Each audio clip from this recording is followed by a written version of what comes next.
Sir Vamsi గారు, sir 28 Harihara వీరమల్లో ఉంది. So 29th మనకి కరెక్ట్ డేటే అనుకుంటున్నారు. అదే ఉంది. 28 హరిహర వీరమలు ఉందో లేదో వేణుగోపాల్ నన్ను అడగాలి. వేణుగోపాల్ గారు ఇంకా అయితే ఉందని చెప్పలేదు నాకు. ఆయన ఉందని చెప్తే మేము రామండి. అంటే ఆల్రెడీ పోస్టర్లు అవన్నీ పడ్డాయి కదా. ఒకవేళ హరిహర వీరమలు కళ్యాణ్ గారి సినిమా రిలీజ్ ఉంటే మేము రాము. ఆ రోజు 29th రిలీజ్ ఉండదు మ్యాట్. హరిహర వీరమల లేకపోతేనే ఈ మ్యాట్ సినిమా రిలీజ్ చేస్తాం. అది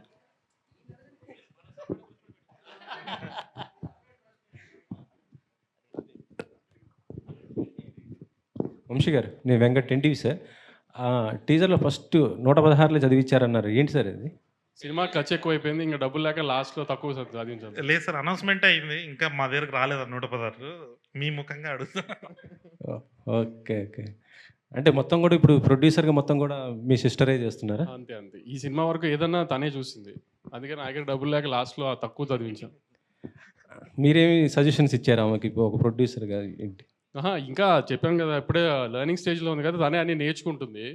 ఇప్పుడు మా సజెషన్స్ అన్ని కళ్యాణ్కి ఉంటాయి, కానీ తనకి ఇచ్చే ఏం లాభం? కళ్యాణ్కి ఇవ్వాలి. ఇప్పుడు ఈ ప్రెస్ మీట్ తర్వాత ఇంకా ఇవ్వాలి. మైక్ పట్టుకుని బ్లాక్ బస్టర్లు 10 times ఉంటాయి. ఈ అతిలే వాగద్దని ఎన్నిసార్లు చెప్పినా మనకు ఆగట్లేదు కదా అసలు. అది ఈ డైరెక్టర్ మైక్ పట్టుకుని బ్లాక్ బస్టర్లు వాగద్దని 100 సార్లు చెప్పా అసలు. లేదండి, ఇంతవరకు చెప్పలే, బట్ ఇప్పుడు తీసుకుంటా. ఇప్పుడు వంశాన్ని వచ్చి ఏదో ఒకటి అనకపోతే మేమే అనాలి అన్న ఒక మాట మీ సైడ్ నుంచి ఒకటి. సితారా అంటేనే బ్లాక్ బస్టర్ సార్, ప్రతిది కూడా. ఇప్పుడు సినిమా చూసి మీరు బ్లాక్ బస్టర్ అని చెప్పిన తర్వాత ఆ రోజు సాయంత్రం మనం మాట్లాడుకుంటే బాగుంటుంది. ఆ రోజు బ్లాక్ బస్టర్ అంటే మేమందరం కూడా చెప్తాం. ఇప్పుడు ఎందుకు ఏంది, మంచి సినిమా తీసా మీరు వచ్చి ఖచ్చితంగా నవ్వుకుంటారు, అంతవరకు చాలు కదా. ఈ బ్లాక్ బస్టర్లు ఏంది ఎందుకు? మళ్ళీ రేపు ఏమన్నా అయిందనుకో అతనే తిడతారు. అన్ని అలవాట్లేదు కదా మీకు, మాకంటే బాగా అలవాటు, అతనికి అలవాట్లేదు కదా ఇవన్నీ. మాకంటే ముందు మీరు చూసే ఉంటారు కదా, ఎలా అనిపించింది? అతను చెప్పినట్టు ఈసారి కూడా కథ ఏం ఉండదు, అలాంటి ఏం ఎక్స్పెక్టేషన్ రాయకండి. మళ్ళీ హైస్ కథలో ఈ లూప్లు ఏం ఉండవు. 2 గంటలు నవ్వుకుంటానికే రండి అంతే.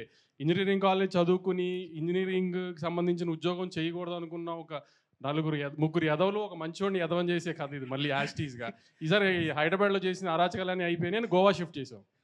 ఓహో, అంతే. ఫన్ అంతా ఫన్నే. లాజికల్ ఇది ఎదక్కండి. మళ్ళీ కూడా క్లియర్గా చెప్తున్నాము. ఇదేంటి దీంట్లో ఇది మిస్ అయింది అది మిస్ అయింది అని మళ్ళీ డైరెక్టర్ని ప్రొడక్షన్ హౌస్ని అనడానికి ఏం లేదు. మేమే చెప్తాం అసలు కథ లేదు, నవ్వుకుంటానికే రండి. 4 ఫ్రెండ్స్ హ్యాపీగా ఎంజాయ్ చేసి చూడటానికే రండి అంతే. ఓకే.